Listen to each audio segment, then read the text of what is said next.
Hello there. I'm here. Don't worry. Welcome into a Wednesday edition of the show. So glad to have you, whether you're listening on Extra Sports 1300 or 740 KVOR or either of those two stations' outstanding free to download, free to use apps sponsored by Diversus Health. Mental health and well-being for all. It will be a veritable cornucopia of sports topics coming your way over the course of the program. I have one guest. He is Corey Roldan from KKTV 11. He will join me more than an hour from now, so plenty of time for you and I to have a discussion in the meantime. If you want to call or text into the show, the handy thing is the number's the same, no matter what way you like to communicate. 719-247-1313 is that number you could text or call. Now then, I think I can say without equivocation that this has been unequivocally the worst week of the season for the Colorado Avalanche. Absolute nightmare fuel stuff for the Colorado Avalanche. Back-to-back losses in regulation, no less, after they lost 4-2 last night in Tampa. It took this team 58 days of this season to suffer 2 regulation losses. 58 days. 27 games it took them to lose 2 in regulation. Now they've lost that many in 3 days. What is going on with the Colorado Avalanche right now can, I think, best be described with a reference to a film by the name of Inception.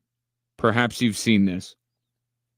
It's basically the hockey version of when Saito realizes that he's dreaming and the dream collapses and everything starts getting crushed and collapsing in on itself and it's getting turned upside down and it's flooding everywhere.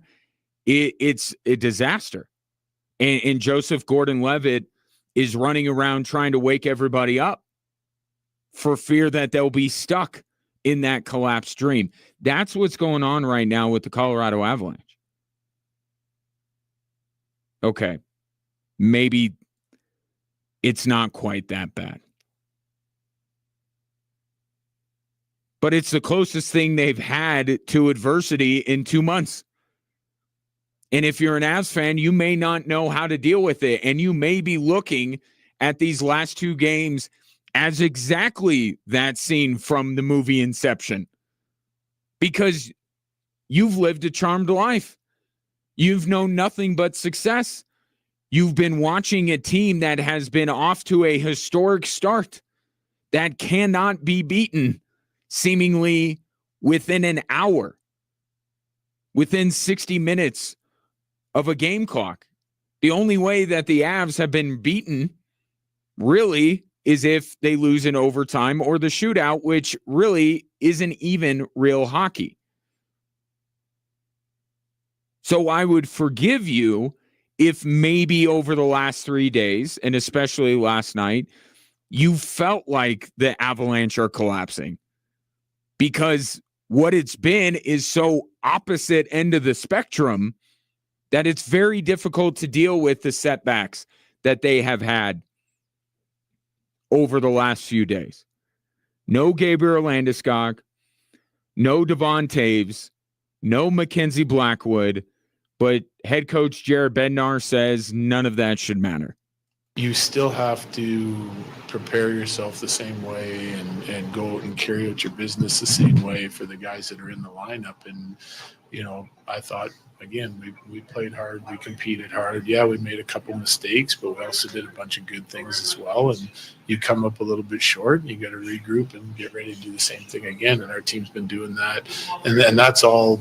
That's the first and foremost what I judge our team on, and we feel like if we kind of stick to that process, then we'll get the results we want in the long run. And look, Jared Bednar is 100% right. He is. They didn't have Mackenzie Blackwood for the first month of the season. They didn't have Valeri Nichushkin for a 17-game stretch. In fact, that stretch you could argue was worse because the Avs at one point did not win a hockey game in 4 tries. It's just that 3 of those games were either an overtime or shootout loss, which didn't bother people as much. But the point is that the Avalanche, this is not the first time that the injury bug has bit the Colorado Avalanche. They've had guys in and out of the lineup throughout this season. And yet they plug along and are off to or following a historic pace in terms of the amount of points that they can accumulate this season, even still with these 2 losses in regulation over the last 3 days. This team right now is in the middle of the middle of the road. I believe they're 13th in the NHL in man games lost. So they haven't been the most snake bit team with injuries, but they're hardly escaped the early parts of this season unscathed. Right? They're right in the middle. But what makes this particular bout, I think, with the injury bug a little bit more difficult is that simultaneously you have 3 consequential players all hurt at the same time. In Landeskog, Taves, and Blackwood. And watching the Tampa Bay game last night, the guy that they miss the most is Devon Taves. Because with the Tampa Bay Lightning and how good they are, and the Avs did not lose to the worst team in the NHL last night, far from it. Tampa was just able to pin the Avalanche back in their own defensive end, guarding their own goal for way too long. 1 minute and 30 seconds, 1:45, 2 minutes, which in hockey parlance is an eternity to be out there defending on the ice. In Tampa, because of their skill and how good of a team they are, against a slightly undermanned Avs team, at home, they could do a little bit of that.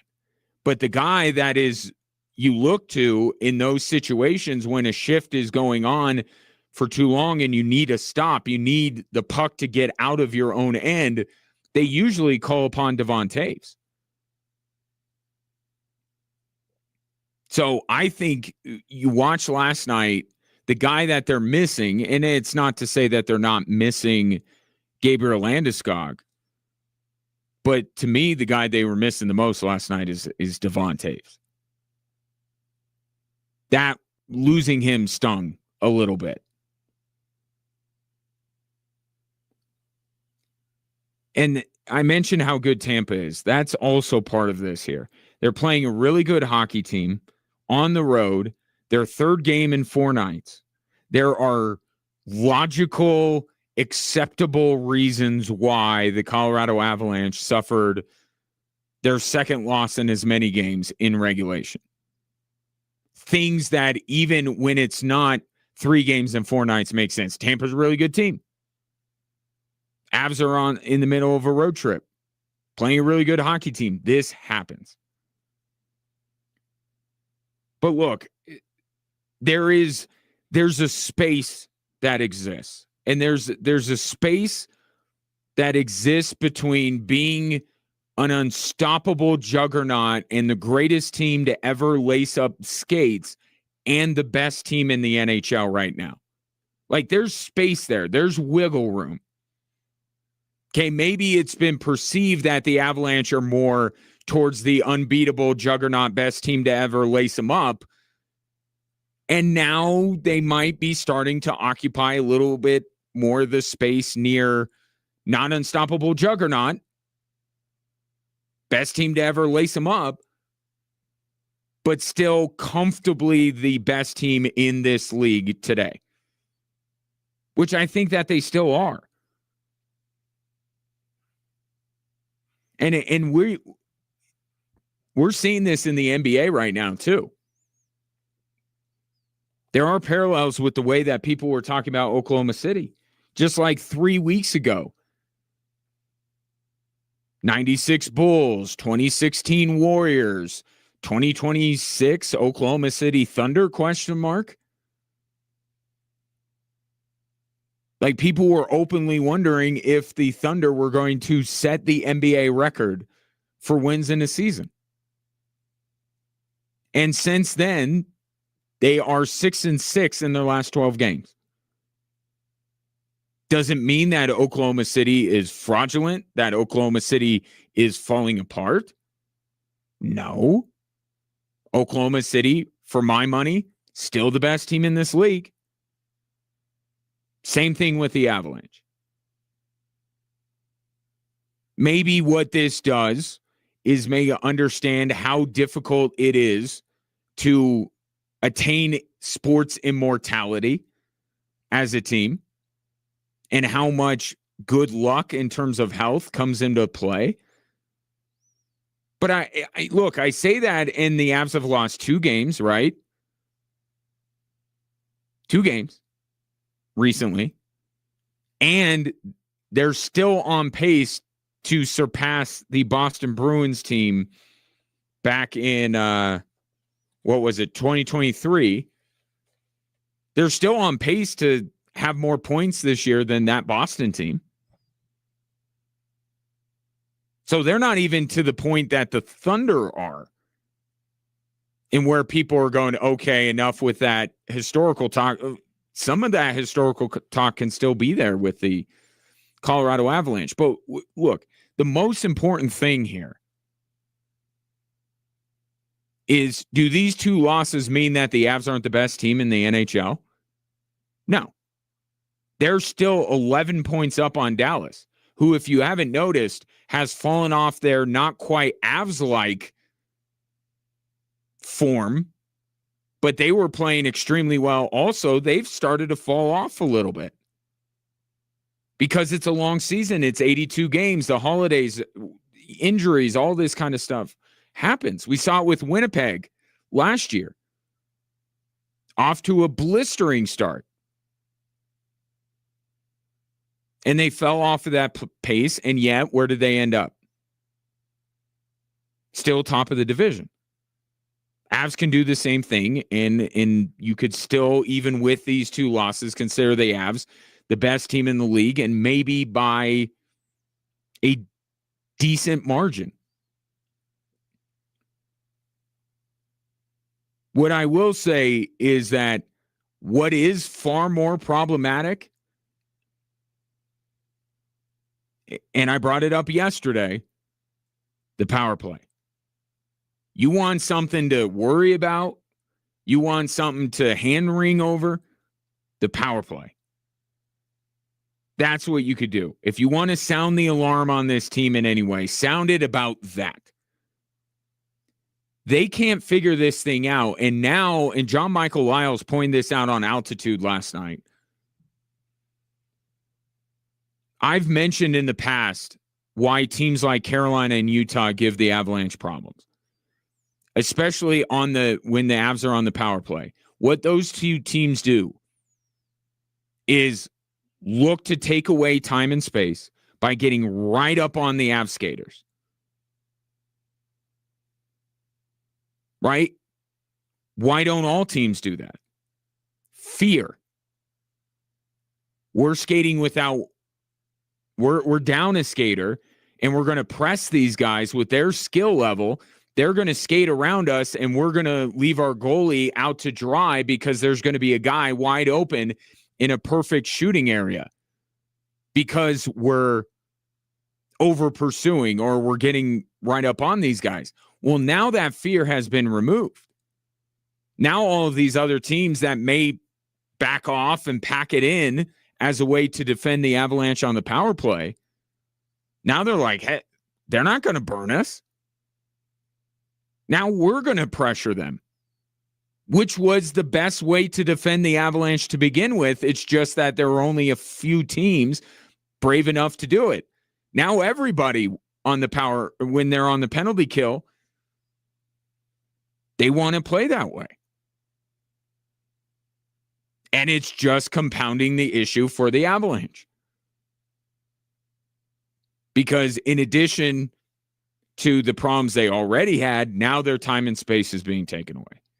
Now they can't even operate freely to try and find that right pass. And then you throw on top of it the gripping of the stick a little bit from all of these guys who are starting to speak out when they are interviewed by media members about their frustration level with the power play. So it's getting worse, not better, in many ways. That was the story in the Florida game 3 nights ago.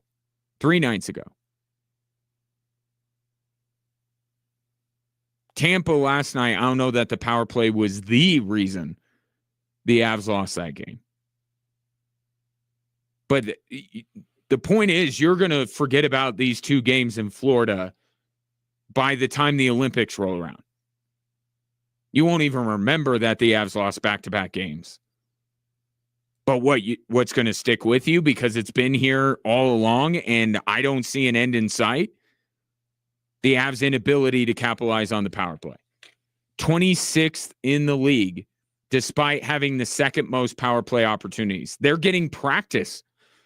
The most practice of anyone not named Carolina this year. And still yet can't figure it out. That's problematic. That's worth worrying about. Not dropping back-to-back games in Florida in early January. 719-247-1313, your level of worry with the Avalanche's current form. Speaking of what worries you, if you happen to be a fan of any of the teams in the AFC playoffs, what liability of your teams should you be worried about most heading into Wild Card Weekend? That is next on Extra Sports 1300 and 740 KVOR.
Wild Card Weekend begins on Saturday on both Extra Sports 1300 and 740 KVOR. Saturday night, the Green Bay Packers and Bears renew the NFL's oldest rivalry on one of the biggest stages in the wild card round on the NFC. You could hear that game at 6 on Extra Sports 1300. And then the bulk of the wild card games will be Sunday. It's a triple header with Buffalo, Jacksonville, San Francisco, Philadelphia, and the Chargers and Patriots. All three of those games can be heard on 740 KVOR.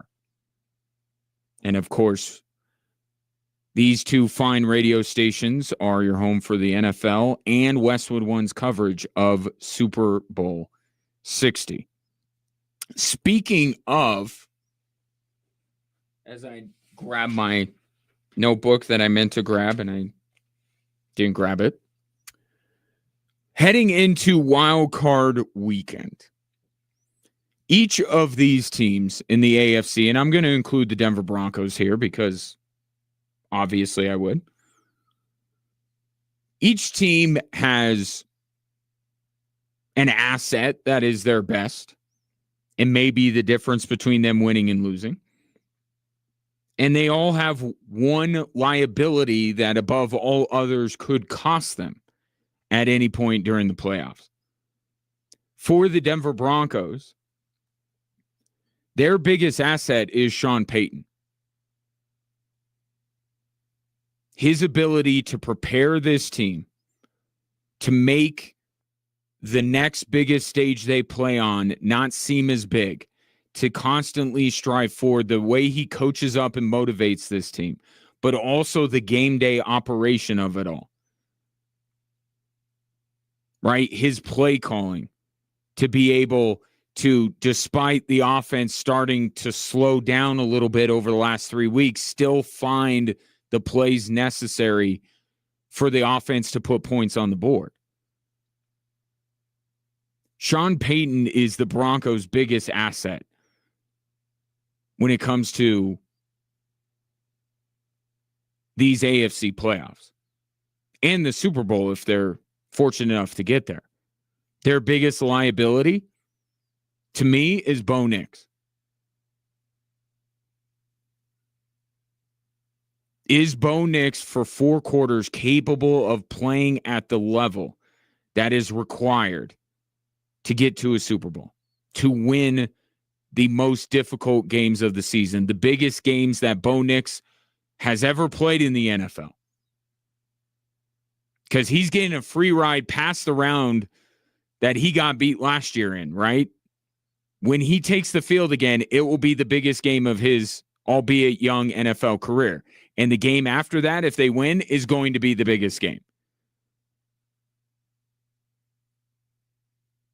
Is he up for that? Or is he going to make that mistake in a crucial moment or not be able to lead the Broncos down the field when they need it in order to win one of these games in the next month? So best asset that the Broncos have is Sean Payton. Their biggest liability is Bo Nix. But that asset and that liability don't happen for another week.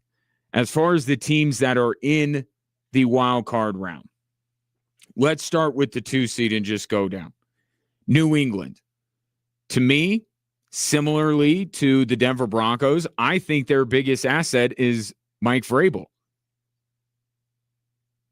This is a guy who you will recall in a past coaching life stared down his mentor and his former teammate and the organization that he helped make a dynasty. He stared them dead in the face in their dynasty and basically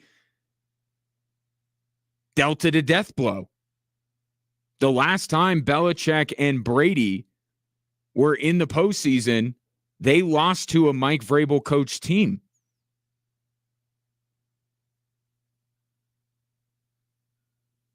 So you want to talk about how big these games are for New England, the place that they may have to go into Mile High in a couple of weeks if it does end up coming to fruition.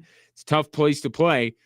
Having a coach that's done it before, that will have no fear and be able to instill that into his team, makes Mike Vrabel, to me, the best asset that the New England Patriots have. Their biggest liability is something that Mike Vrabel cannot help: inexperience. The New England Patriots have all of 6 players who have played in a playoff game for the Patriot franchise. Only 6 were around the last time the Patriots were in the playoffs. Yes, they brought in Stephon Diggs. He has playoff experience. Carlton Davis also has playoff experience. But all told, this is a very inexperienced Patriot team. And their quarterback is less experienced than even Bo Nix is.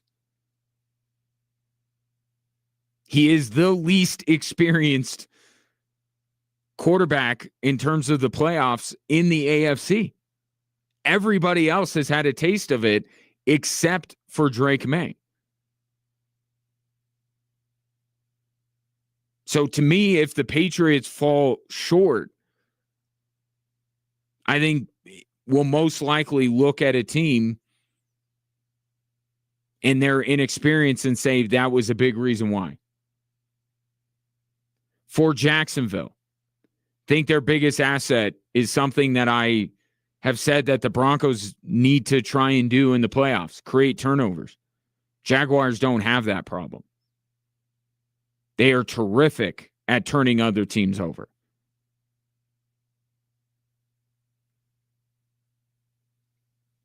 And there will come a time where Jacksonville is probably going to need a turnover to swing momentum, to maybe even win a game. They are the best defense in the AFC and arguably the NFL. Bears would rival them in terms of creating turnovers.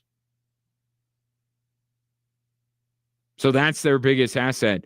Their biggest liability, the duality of Trevor Lawrence. All told, this has been a very good season for Trevor Lawrence. But there have been some low points. There's been some inconsistent play. And are you going to get... Well, I'll give you a perfect example. Last time we saw Trevor Lawrence in the playoffs, are we going to get first half of that game Trevor Lawrence or second half of that game Trevor Lawrence? You're not entirely sure. I think you can lean that you'll get the better version of Trevor Lawrence, but you know that when he doesn't have it, it can get bad. So to me, for Jacksonville, that is their biggest liability. For Pittsburgh, their best asset is a guy that has routinely elevated his game in the most important times: Aaron Rodgers. Now, we haven't seen playoff Rodgers in a while, but I think that guy still exists. And if he does, that's the best thing the Steelers have going for them, is a quarterback that has in the past performed at a higher level than any of these other guys in the AFC have. Their biggest liability is their run defense, which can be a big problem when you think about the Chargers want to run the ball, the Bills want to run the ball, Houston wants to run the ball. Jacksonville has Travis Etienne. New England wants to run the ball. Denver wants to run the ball. Pittsburgh has a leaky rush defense. And they are within a group of teams that all want to run the ball and are all pretty good at it. And that may ultimately be Pittsburgh's downfall. For Houston, their biggest asset, the pass rush. They don't got to blitz you. Will Anderson Danielle Hunter, they'll get the quarterback. They'll just go get him. You don't got to blitz or anything like that. Those two guys' ability to get to the quarterback is the best asset that the Houston Texans have. And their ability to wreck games. And their biggest liability, could it be overconfidence? There is no hotter team in the NFL right now than Houston. There are a lot of people jumping on that bandwagon. A lot of people loving on Houston. A lot of people saying that they're going to get out of the AFC. Is this team hearing it? Or more importantly, are they listening to it? Are they drinking their own Kool-Aid? Right? The stuff that Sean Payton has protected the Broncos against during their 11-game winning streak, after they beat Philadelphia, these high points.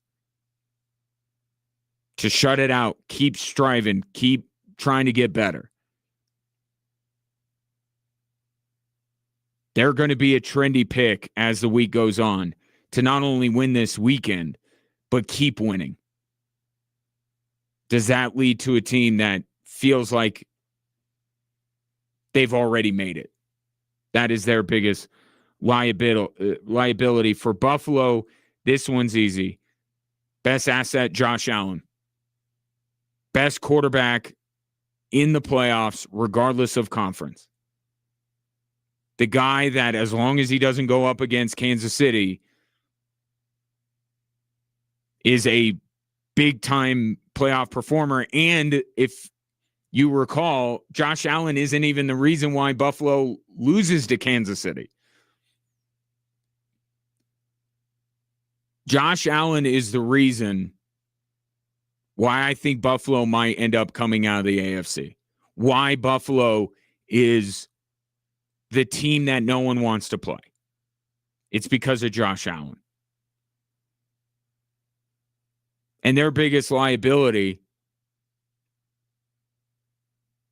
it could be everything else. If you really examine the run game, no. But Josh Allen is an extension of that run game. But the defense, Sean McDermott's coaching, the things that have kept the Buffalo Bills from getting to the Super Bowl already, yeah, those things still exist. And there is a lesser group over the last couple of years of receivers around Josh Allen than he has had in the past.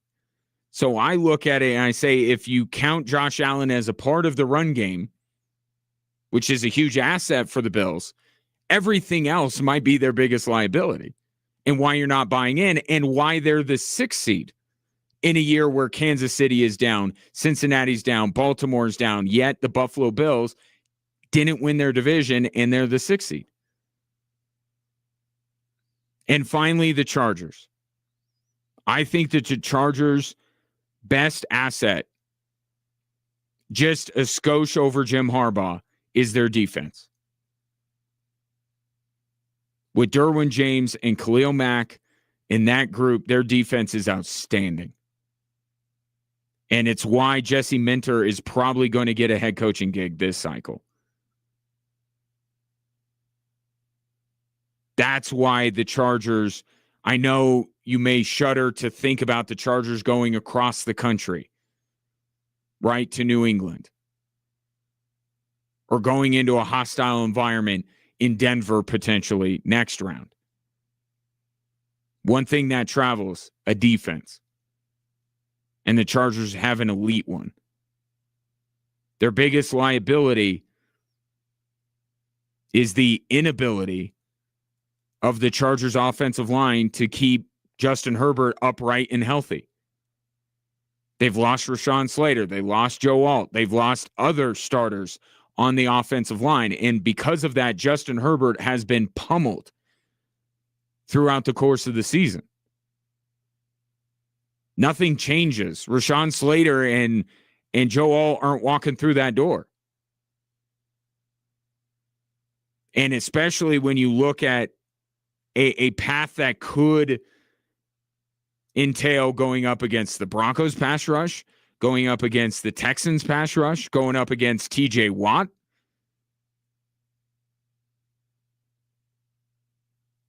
Chargers' biggest liability is their inability to keep their quarterback upright and healthy. 719-247-1313. What's the biggest asset or liability for your favorite team in the AFC playoffs? We will continue on with this Wednesday edition of Drive Time Sports right after this on Extra Sports 1300 and 740 KVOR.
Nuggets fans, NBA All-Star voting presented by Xfinity is live. You can vote daily on NBA.com or on the NBA app using your NBA ID.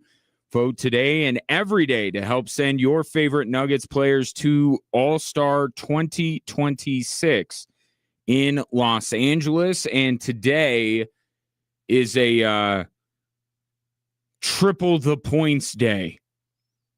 Triple the votes day. One vote that you cast for Jamal Murray. Because let's be honest, if you're a Nuggets fan, that's the guy. I mean, Jokic, obviously, but you're trying to get Jamal Murray into the All-Star game more than anybody else. Your votes count triple today. So a good day to vote. NBA.com. Or you could just go to, I think on the @ExtraSports1300 on Twitter, we retweeted the Nuggets tweet about the triple thing. So you can go there as well and tack on to help Jamal Murray become an All-Star. I started the show by talking about the Colorado Avalanche. And if you want to worry about something, you should be more worried about the power play than any of these other things. The Avs losing back-to-back games. They don't have Landeskog right now or Mackenzie Blackwood. Like, I think they'll get healthier. They'll get those guys back. None of them have anything terribly serious. But the power play, and it certainly reared its ugly head against Florida 3 nights ago. That's something that is, I mean, it's everybody now. It's Bednar, it's McKinnon, it's the guys on altitude who are normally as Pollyannish as anyone could possibly be about the teams that they cover. Even they're like, the power play is not good, and it's got to get done. Ideas are welcome. This coming in from Dave, who texted in at 719-247-1313. Is there a penalty in hockey for too few men on the ice? What if Bednar just took a guy off the ice and played 4-on-4? We are officially, Dave, into there are no bad ideas. I am not aware of any rule. And I would say it would be better than intentionally taking a penalty so it becomes 4-on-4. But at this point, can't hurt.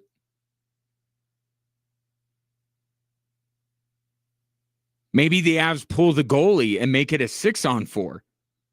Maybe that would be a good way. I've suggested this in the past, and I think, I mean, it's right up there with Dave's suggestion. I think they need, and I know this sounds weird, less skill.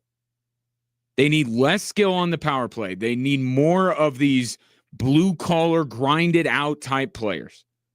They're not going to overthink it, right? They don't have the skill of a Makar or McKinnon or an Nichushkin or any of these guys. They're just like, I got to do whatever I can to get a goal. And by the way, last night, one of the few bright spots was Parker Kelly's fourth line. I want some of those guys on the power play. I'm dead serious about this. Yeah, maybe it'll hurt some feelings, but you're trying to win a Stanley Cup. If you got to replace, and I'm not singling him out because no one's been good on the power play, but Marty Necas, and replace him with, Parker Kelly or something, go for it.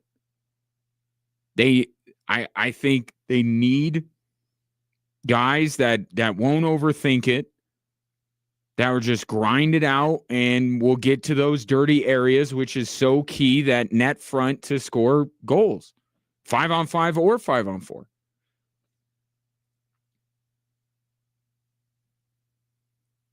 They need more of their grinders to be a part of the power play proceedings. I think that's, or jump in a time machine and don't hire Dave Haxtell to run your power play because I didn't like his power play in Seattle.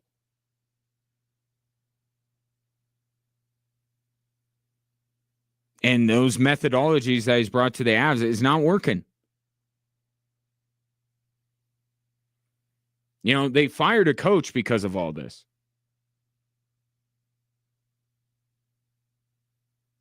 In the offseason, they fired Ray Bennett because of the power play. They brought in Dave Haxtell to fix the power play. We are sitting here on January 7th. The power play is getting worse because of the way that teams are now playing the Colorado Avalanche. They're all taking away time and space because they are not afraid that the Avs are going to beat them. And I'll look, at this point, it's like 50-50, the opponent and on the Avs. Because you got to think that the more that the Avs talk about it and the more that the Avs are asked about it, that it's more at the front of their minds. Okay, here we go. Power play. Ugh, can we figure it out this time? Overpass. You fumble a puck. You don't get the right contact on your shot. I mean, that's what I'm seeing out there as much as anything else is the Avs are starting to grip, but it's this vicious cycle. The only way you're going to break out of it is if you start scoring on the power play. The media that covers you on a daily basis is not going to go, okay, for the good of the team, I'm not going to ask about the power play on a night where they go 0 for 5 on the power play. They got kids to feed. They got a mortgage. That's the hot topic right now with the Avalanche is this power play. So they're going to keep getting asked about it. They're going to have to keep answering. And it's going to be more at the forefront of their minds. But they got to figure it out. And we're not talking about that the Avs got to be the best. They're 26th. Get to 16 or 15. I think that's the goal here. If they're there, I think it'll be good. You'd love for them to be the best, but I think you'll settle for middle of the road. They're a bad power play team right now. Guys, did you know that low testosterone can cause fatigue, lack of focus, and just feeling off? Many men don't even realize it until they're tested, that is the issue. At Synergenics and Low T Center, the TRT test is free for a limited time. If your levels are low, they offer testosterone replacement therapy with real medication, not compounded hormones, and expert care. And ladies, if you're listening, your hormone test is now just $99, normally $299. Take control of your health today. Walk in or book at getmyhealthfix.com.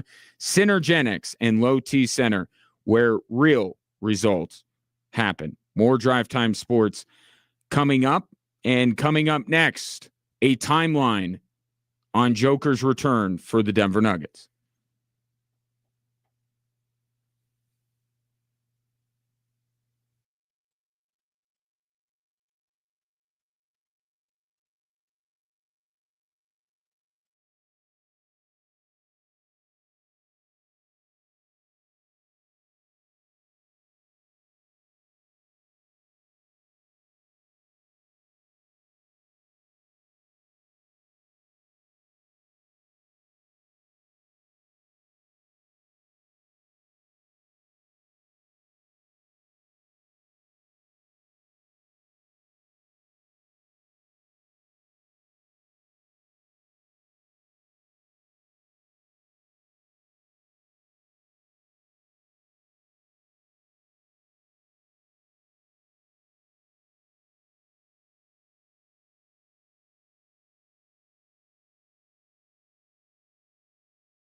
Welcome in hour 2 on this Wednesday. Pleasure to have you along. A reminder that you can watch this show on a daily basis. If you can't listen on Extra Sports 1300 or 740 KVOR, you can always go to the station's social media accounts, Facebook, Twitter, Instagram, at XTRA Sports 1300 and at 740 KVOR, and you can watch the show.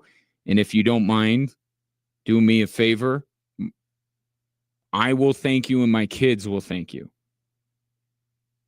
if you liked, subscribed, followed, and most importantly, and this is what can benefit you a little bit, leave a comment.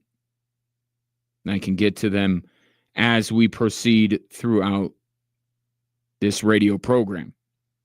Of course, there is a more traditional means of communication that is abundantly available to you. You could call or text into the show at 719-247-1313.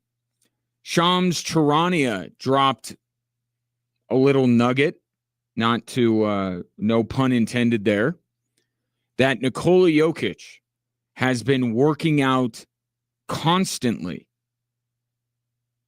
in order to get back into the lineup for the Denver Nuggets. Now, this does not mean that Nikola Jokic is going to come out of the tunnel tonight against the Boston Celtics. They're looking at the end of January, which would fit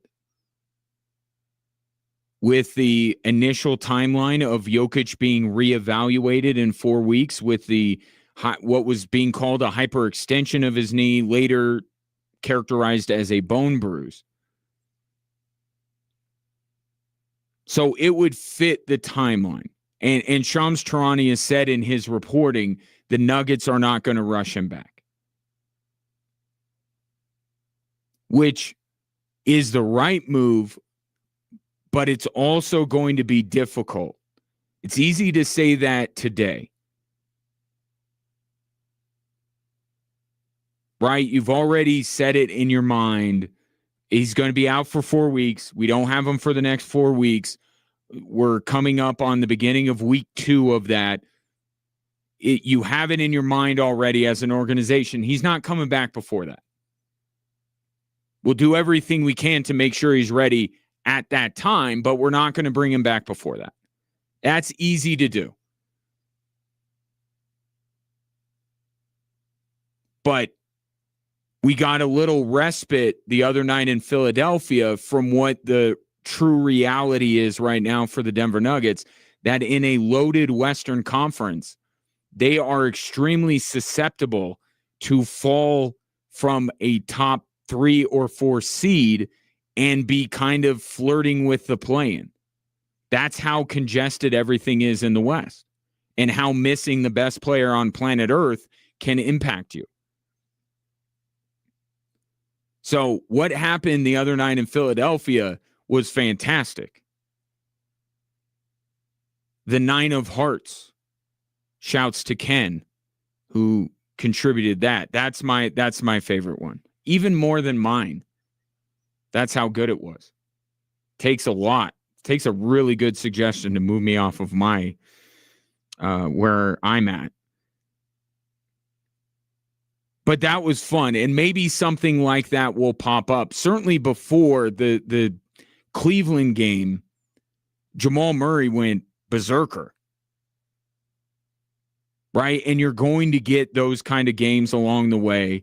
You'll get these fun stories as you know, Spencer Jones with his LinkedIn profile. Did you see this? Spencer Jones, who went to Stanford, kept his LinkedIn. He was on Cam Johnson's podcast, the Old Man and the Three, and said that the reason why he kept his LinkedIn is because he wants to keep the connections he made at Stanford. That is a very smart individual, the kind of smart individuals that attend places like Stanford. So when his playing career is over, or even during his playing career, who knows what opportunities might pop up.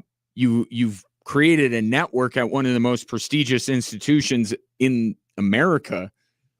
Yeah, why are you deleting that? Because you become an NBA player?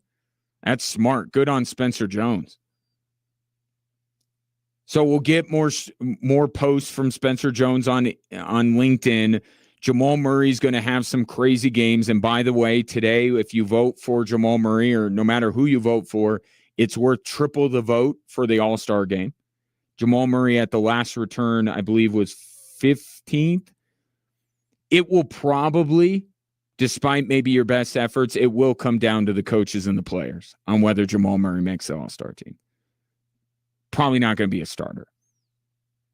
But I remember a year when the Kansas City Royals had the entire starters. Like, wasn't there an All-Star game where like every starter was a Royal? Don't tell me that Nuggets fans can't get together like Royals fans did and get Jamal Murray to be a starter. It can be done, but there are a lot of opposing forces here. But just if you want to do your part, today's a good day to do it. So there will be nights where maybe there's a little bit of dread that this may be another night where the Denver Nuggets fall a spot or two in the standings. So my point is, right now, end of January, everybody's cool with it. But let's say it's not where the injury's not where it needs to be. And now we're talking about Nikola Jokic at 75%, 80%. Can he go out there and play? Sure. Is it worth it? If the Nuggets are in the 6th seed or the 7th seed at the end of January, and nights like the other night in Philadelphia are few and far between, that's when I'm curious to see how the Nuggets play this. Because the right move, unfortunately, is still erring on the side of caution. Because I may not believe that the Denver Nuggets can get out of the play-in and go all the way to winning an NBA Finals. But I'll tell you what will stop their title chances dead right there, dead in its tracks, is if Nikola Jokic exacerbates his injury. Or what appeared to happen with Jamal Murray, not that we're going to spend too much time dabbling in that world, but perhaps his body overcompensating because of the injury and leaving himself open to injure himself in a different way. The Nuggets have to be very, very patient, excruciatingly patient. And it probably means that Nikola Jokic cannot win the MVP. And it will probably mean when he comes back, the Nuggets are going to have to put together quite the run to pull themselves back up the standings, but it's what they have to do. You cannot risk putting Nikola Jokic on the floor a night too soon. Because getting into the play-in doesn't look like they'll win a championship. Without Nikola Jokic, they have zero chance.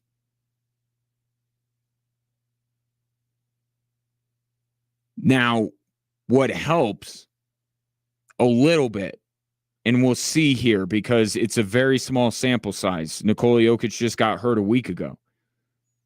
Aaron Gordon and Christian Brown are going to be playing, we expect, their second game back from their injuries.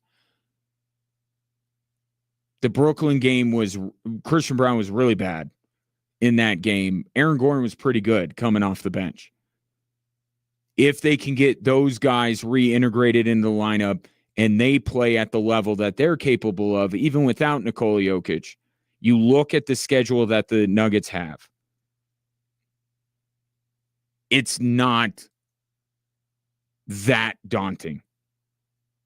But you see how much of a lesser team the Denver Nuggets are without Nikola Jokic. You've seen it. But there aren't a lot of title contenders on their schedule between now and the end of January. So I'm trying to paint a rosier picture. But it's tough to do when Nikola, the best player in the world, is hurt. Tonight's interesting because I'm labeling the Boston Celtics as a future title contender. As currently constructed, they're not a title contender. But I said this going into the season. Jason Tatum's coming back. He is. And we don't know what he's going to look like. But if he's close to who Jason Tatum is, Boston immediately becomes a title contender, obviously. So right now, the Celtics aren't in their current form a title contender, but they're a very good team. They're a very good team even without Jason Tatum. So tonight would not be a night to push it and say, well, let's run out those 9 guys again and see what they do. Celtics are in a different league than the Philadelphia 76ers are. These Celtics will not lose to that team. So Aaron Gordon, Christian Brown, Jamal Murray all being back in the lineup is necessary if they are going to beat this Boston Celtics team. And that game comes up at the top of the hour. But as far as the Jokic side of this, one thing that stuck out to me when I heard Shams Charania reporting, one, this is as if we need another one. If you're new to the program, I have long been trying to dispel the myth that Nikola Jokic could care less about basketball, that it is his 9 to 5, and all he wants to do is spend time with his horses. He loves his horses, but you probably love your fantasy football team as much or more than your career. He can do both. He can love his horses and he could be emotional and celebrate over the summer when his horse wins and still be just as dedicated to his career. And Nikola Jokic is that. So the fact that in the middle of the season, still a lost season left to be played, the fact that Nikola Jokic only, the prognosis being out for a month, the fact that he's working as hard as he can to make sure that's all just tells you, yeah, don't let him fool you. He cares. He cares deeply about this team, this season, and his basketball career. And then the second thing is, I don't think it is a coincidence that the first game of February is against the Oklahoma City Thunder. You don't think that Nikola Jokic wants to make sure that he is back for the Thunder game? Even if that's his first game back.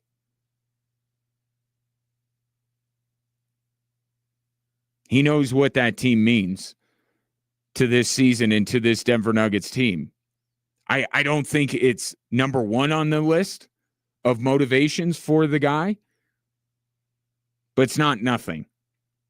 And that also further exacerbates the issue that I just brought up, which was, what's the Nuggets' level of patience? If the end of 4 weeks is the night of the OKC game and Nikola Jokic isn't quite where they'd like him to be,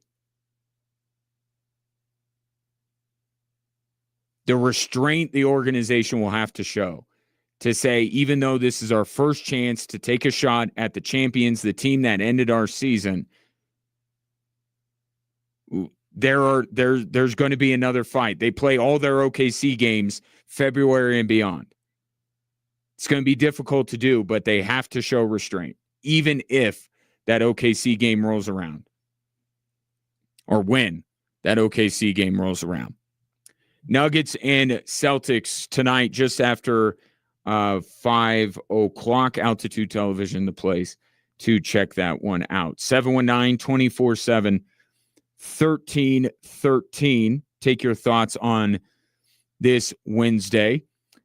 Coming up next, what do I want to get into? Oh, more of the what's left over from the. Oh, no, Corey Roldan's going to join me.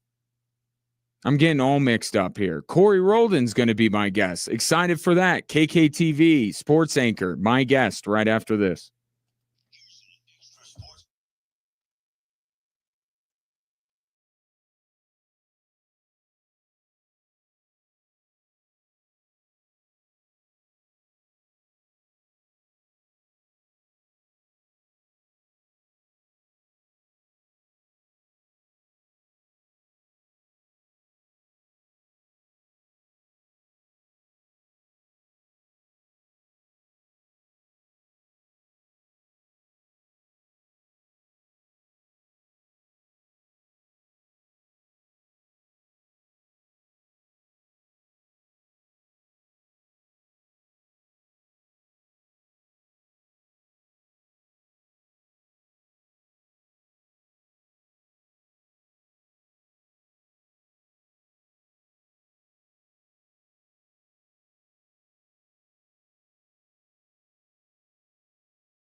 couple of days in a row now we've had breaking news during the show. Yesterday was the firing of John Harbaugh. Today, it's that the Avalanche will be traveling to Salt Lake City next year for the Winter Classic that will take place at Rice-Eccles Stadium, the home of the Utes. That was just announced about 20 minutes ago by the NHL. Of course, my buddy Sam Farnsworth is on the television out there in Salt Lake City.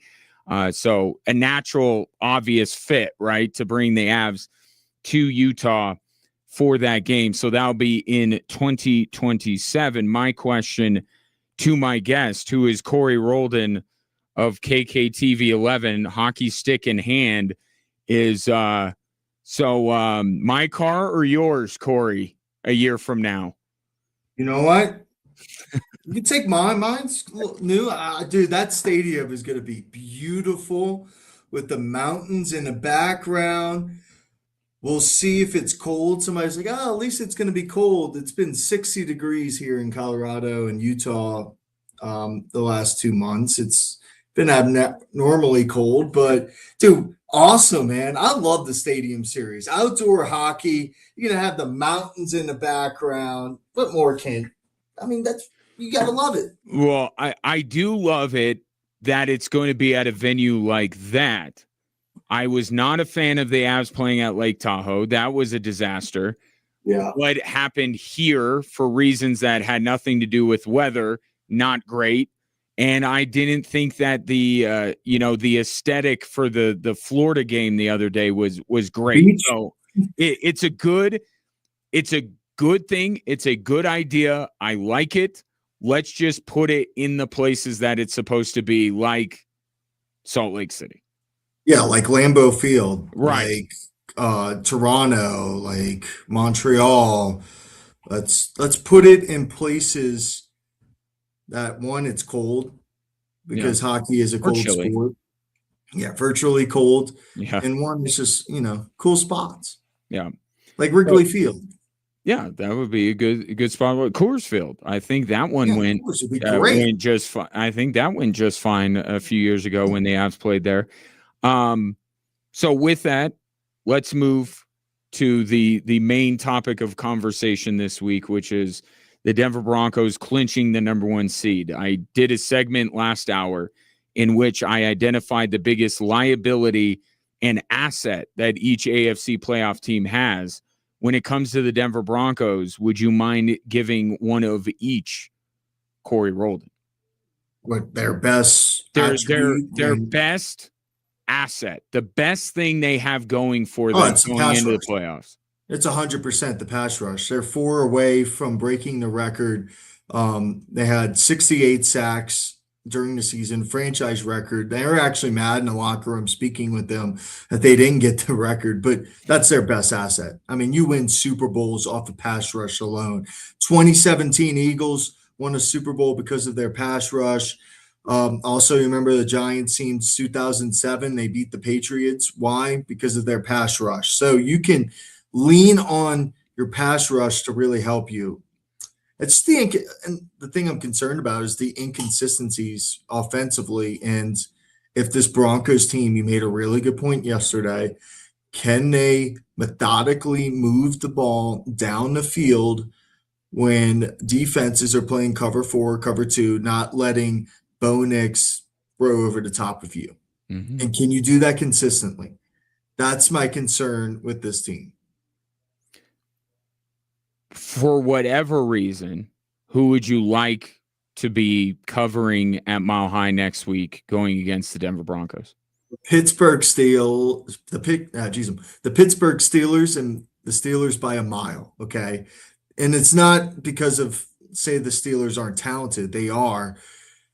But the other 3 teams, the Bills have Josh Allen. He's going to be the best player on the field no matter what. The Chargers beat the Broncos before Sunday 3 straight times. Herbert has played well against that defense, and the Chargers defense has been great against Sean Payton's Broncos. The Texans have the best defense in the NFL, and C.J. Stroud can make plays when he has to. So it's the Steelers without question. I think you could get after Aaron Rodgers. You could force some turnovers. Defensively, they're okay. They're solid, but they're not incredible like the Chargers or the Texans. I just think it's a very winnable game. Now, I will say this. The Broncos come out and they win a game over the Bills or the Chargers. I like their odds of getting to the Super Bowl. You and I were talking yesterday when I was on your show. You really fancy that Buffalo Jacksonville matchup. You think that's a very consequential matchup going on this Sunday morning. 100%. I think those two teams, the Jags are on fire. We saw them, 3 weeks ago at Empower Field, just torch that Broncos defense. Trevor Lawrence is playing like an MVP. And what that defense does is get turnovers and create turnovers to help their offense out. They're dangerous. And when teams are hot like that, they can obviously make a run and go to the Super Bowl. And I already spoke about Josh Allen being the best player, and you made a good point. Me and you in agreement with this. This is their year to go to the Super Bowl and win it. So yeah, that game is must-watch TV on Sunday. Where would people be able to watch that, by the way? KKTV. Oh, okay. Yeah, all right. What just keep the channel on us. You can watch our sportscast, and then you can watch some good football. Don't worry about everything else. Don't worry about college football playoffs. No, I'm just kidding. I do want to ask you about college football playoff, but before that, I think a good transition from Colorado sports to college football is what you were talking about on KKTV yesterday evening when it comes to CU. I don't think we've quite – I'll speak for myself. I don't know that I've quite nailed down the science behind following the transfer portal. So it hasn't quite become free agency where here's the best available. We haven't gotten to that point yet, but you did a brilliant job laying out what CU has been doing. You really like what Prime and company are doing. Why? I believe in a portal you need you can't just fully build a roster on portal players. But that method is starting to change, right? Mm-hmm. You look at Indiana. Indiana, 2 years ago and last season, they didn't go get flashy guys. They got guys from lower levels, G5 programs, FCS, that were good football players, all conference players, and have a ton of experience. So you could come in, learn the system quickly, and then you already have game reps and you know what you're seeing. Colorado, the past 2 years, has done the opposite of that. They've gone after the flashy former 5-star kid that hasn't played from Texas, from Florida, from wherever, and that hasn't worked. They also have been just going after the flashy skill position players. Mm-hmm. This year, they changed that, and I absolutely love it. They're going to the portal and getting defensive linemen, linebackers, cornerbacks, beefing up that defense. Santana Hopper from Tulane, all-conference player, a monster in the backfield. I believe he had 7-8 sacks this past year. They went and got a really good cornerback from James Madison. They also got a couple of really good linebackers, one from Bowling Green. But as of yesterday, that number has changed now because they've added more and more players. But 10 of their 16 targets were all guys that were all conference players. I don't care about your stars and all that kind of stuff. But if you're an all conference player, typically that means you're a pretty good football player. All right. And these are all guys that are going to be hungry and ready to step up. And Indiana is the perfect example. I was just going to ask you, is this the Cignetti effect? It 100% is. It 100% is. By the way, the best story in college football, Indiana, in a long time. Long time. As far as the college football playoff goes, any surprise with the 4 teams we have left? I mean, there's a ton of surprise with Ole Miss. You thought, man, they're done. Heading into Georgia, half their staff is going to LSU. What's going to happen with Trinidad Chambliss? What's going to happen with Lacey? And Chambliss came out there, man. That was one of the best college football games I've seen in a long time. Some of the throws and plays that kid made. and maybe Ole Miss's biggest game without their head coach, and he goes out there and lights them up. Talk about a great story. I'm not supposed to like Ole Miss, but I find myself rooting for them just because of all the drama that Kiffin brought to that football team, and they're a darn good football team, and I think they can beat Miami and make it to the national title game. And same with Indiana. I'm rooting for Indiana a little bit too, just because they were the second worst college football program. And in 2 years, they have a Heisman Trophy winner, and they're the best team in the country. It's an awesome story. It's Cinderella story for Indiana football. And it's also refreshing to see 4 teams that haven't been there a lot, besides Oregon, maybe. It's refreshing. Yeah, and then you also get kind of double that, because you also get the nostalgia. You get the brand of Miami without this being the heyday of Miami, when a lot of people didn't You like. still get Michael Irvin on the sideline acting like a dog.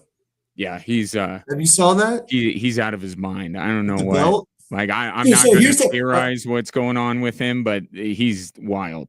But let me say that. So after the games, he always has the belt, okay, right? And he's like, has a jersey, and he's using a belt. Well, Ole Miss's theme is the belt too, by the way. Okay. Like Kiffin, so it's belt first belts. Ole Miss So we'll see what happens, man. Yeah. We'll see what happens. Is the Indiana-Oregon game the de facto national championship game? Would you take either of them over either Ole Miss or Miami? I'll say this. I would take either one of them over, but I'm not going to say it's a national championship, because I believe Miami's defense, if they create turnovers like they did Ohio State and they play the way that they did, they can beat anybody. And Trinidad Chambliss, when he gets going like he did against Georgia, they can beat anybody. So I'm actually excited to watch all these games play out, but I wouldn't say it's just a national title. Well, that's tomorrow night where that gets going, but the main event of the weekend is Wild Card Weekend, and probably the best matchup of Wild Card Weekend will be on KKTV 11 on Sunday morning between the Bills and the Jags. In the meantime, get informed, entertained, and ready for Wild Card Weekend with Corey on KKTV 11. Thanks for the time, bud. I appreciate you, and have a happy New Year, man. Yeah, I'm trying to. Are you having a happy New Year so far? Oh, dude, I'm having a great New Year. All right. My Saints are. We got our future quarterback. Is it Ty Simpson? I saw he declared. Is it in the? Oh no, you're Shuck. It's chucking it up, baby. All right, Tyler Shuck. Yeah. All right. Just I was totally off of Tyler Shuck when they drafted him, and I am totally happy to be wrong. That's it's funny, and obviously the Shador of it all is part of why we are so acutely aware of how that all went down, because Shador was the guy that's when it started. That's when Mel Kiper started, hyperventilating, was when Shuck went to the Saints and not Shador.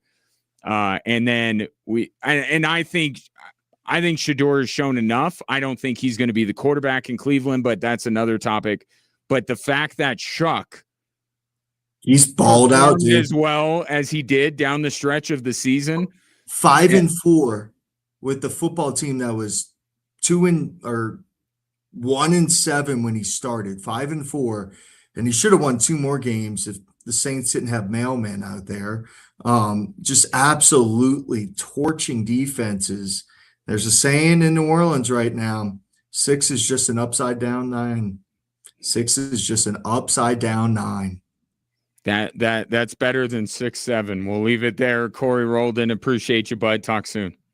All right, appreciate you. Yep, that is Corey Roldan. Catch him nightly on KKTV 11 News. Coming up next, get you ready for what I believe is an extremely interesting basketball game tonight for Air Force, and also more on the firing of Jim Harbaugh. Some details are coming out, and it's basically about the organization choosing Lamar Jackson over Harbaugh. That's next here on Extra Sports 1300 and 740 KVOR.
The host of next year's Winter Classic in the NHL is going to be Utah.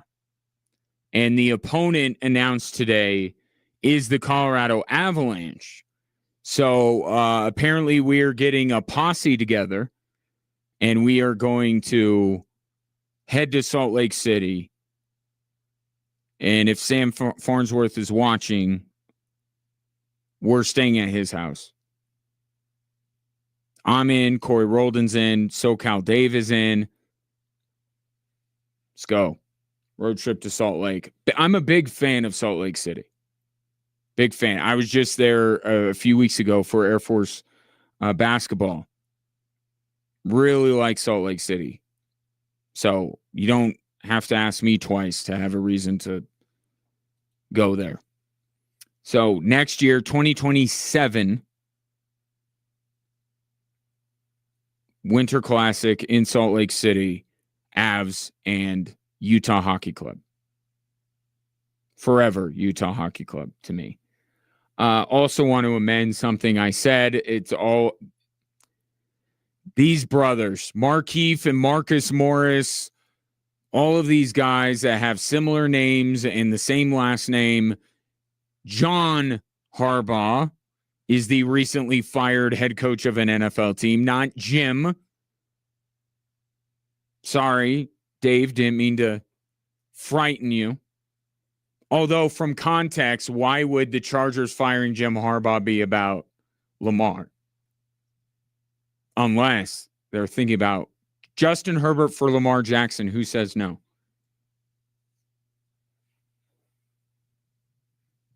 Talk amongst yourselves. In the meantime, Ian Rappaport of NFL Network had this to say on the why John Harbaugh was let go in Baltimore. The focus here was to find someone to reach Lamar, to invigorate Lamar, to find him, right? I mean, that's sort of what we're talking about here. I'm not saying that it was like they chose the coach over the quarterback, or they chose the quarterback over the coach. It's not like that. It's just which coach can come in and get the absolute most out of the two-time MVP that just had a weird year, and a year where a lot of people in the building were wondering, like, is Lamar okay? What's wrong with him? How can we get to him? The goal for the new leader of the organization is find someone who can get the absolute most of their superstar talented quarterback. That all sounds weird. Okay, and for someone that thinks it's the right call for the Ravens to fire John Harbaugh, I'm not talking about Lamar Jackson. When I said yesterday I was in favor of the Ravens letting John Harbaugh go, I was talking about the rest of the roster. I was throwing out, what about, Vance Joseph being the next head coach of the Ravens? Not probably the ideal candidate, but with that side of the football in mind, someone that has a lot of defensive acumen to try and get more out of that horrific Ravens defense. I want to talk about getting the most out of Lamar and even getting the most out of a two-time MVP. What does that almost sounds oxymoronic? Get the most out of a guy who has been crowned the best player in the league 2 years? And in many people's minds should have beaten Josh Allen last year? Get the most out of Lamar Jackson. I think it started in a direction that I figured it was going to go. And then Ian Rappaport, and look, he's an insider. Somebody's telling him this. But that clip proceeded to make no sense. How is this not choosing Lamar over John Harbaugh? And I'm fine with that choice. But let's call it what it is. You chose Lamar Jackson over John Harbaugh. And the idea that they need someone to get through to Lamar Jackson to bring out. Now, I should say, get through to him is different than getting the most out of him. Right? Getting the most out of him, the guys won 2 MVPs, could have very easily won a third last year. Don't tell me about maximizing, like the days of Lamar Jackson can't throw the ball and all that stuff. That's long gone. Lamar Jackson's who he needs to be. What this is about is the relationship that John Harbaugh has with Lamar Jackson, or a lack of one. This isn't about maximizing Lamar Jackson as a player. This is about making him happy as an employee. And this is why, and I heard Cam Johnson of the Nuggets on his podcast talking about this very thing in terms of the NBA. There are X's and O's geniuses everywhere. Right? You can find a guy who can draw up great inbounds plays in the NBA or call a good game. Like, there are levels to it. Sean Payton, Andy Reid, these guys are in a different tier. But you can find guys who are very good at that stuff pretty easily. What you can't find is someone who can assume the role of CEO and all that it entails. It's CEO, but it's a more hands-on CEO. You're not above the employees. You're down there working with them every single day. You're more of a manager. But the relationship aspect to coaching is becoming more and more important at the professional level and now at the college level with the transfer portal.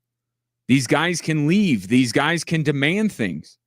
And you may not like that direction, but you have to acknowledge that's the direction that pro sports has gone in a long time ago, and now college is going that way. You have to have a coach that has the respect, has the ear of his or her players, and most notably their best player. And John Harbaugh does not. This is not about Lamar Jackson, the football player. This is about Lamar Jackson and the relationship that he had, or lack thereof, with John Harbaugh. But this is absolutely choosing Lamar over John Harbaugh.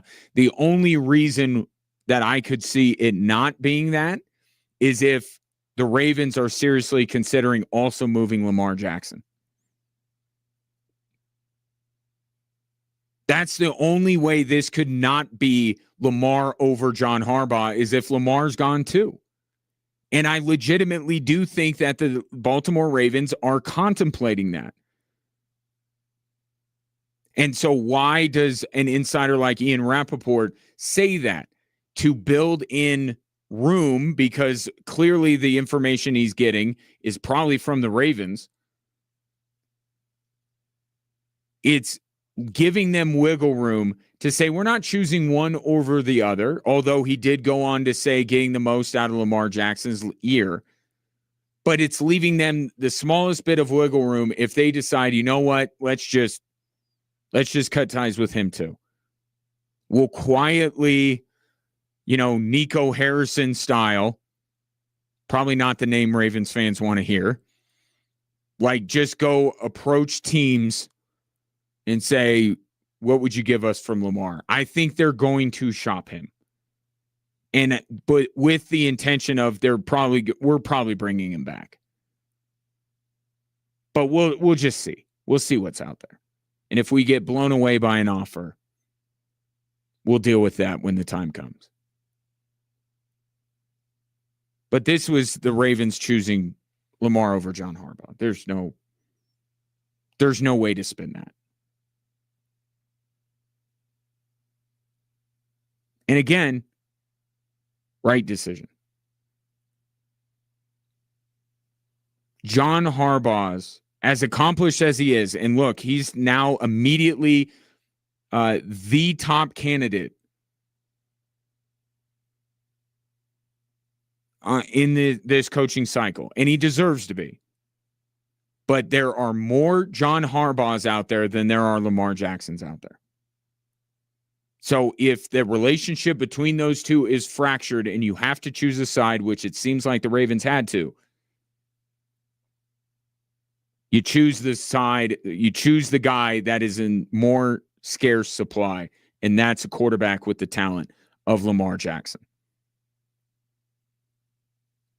Coming up tonight, Air Force women's basketball against Boise State. This is a big one tonight because what Air Force showed me, everyone at Clune Arena on Saturday, and most importantly themselves, is that they can hang with anybody that this conference has to offer. And that was the message that Stacey McIntyre imparted after that game. I love how hard we play, and just that we come out and compete. And that is the most important thing, and realize how close to the top of the conference that they are, closer to the top than they and be thinking that way. So they showed that last week with San Diego State and UNLV, two of the best teams in the Mountain West, and being in those games the whole way, having a chance to win those games, falling short, but having a chance to win those games. All of that is for naught if Air Force can't pull through tonight. Because Boise State, good team. Don't get me wrong. Boise State's a good team. They're not San Diego State and they're not UNLV. What Air Force needs to do to show that that message has landed, that they understand now that they are capable of achieving more than an Air Force team has achieved in many years. This is a game you come out tonight at home and you win. Doesn't have to be a blowout. Win the game tonight and show that you realize how good you are and show how good you are. That game is coming up at 6:30 right here on Extra Sports 1300. So that means I got to go. Appreciate your patronage, but the first hour of the show will re-air, and you can hear the Avalanche no good, very bad night in Tampa. Talk to you tomorrow.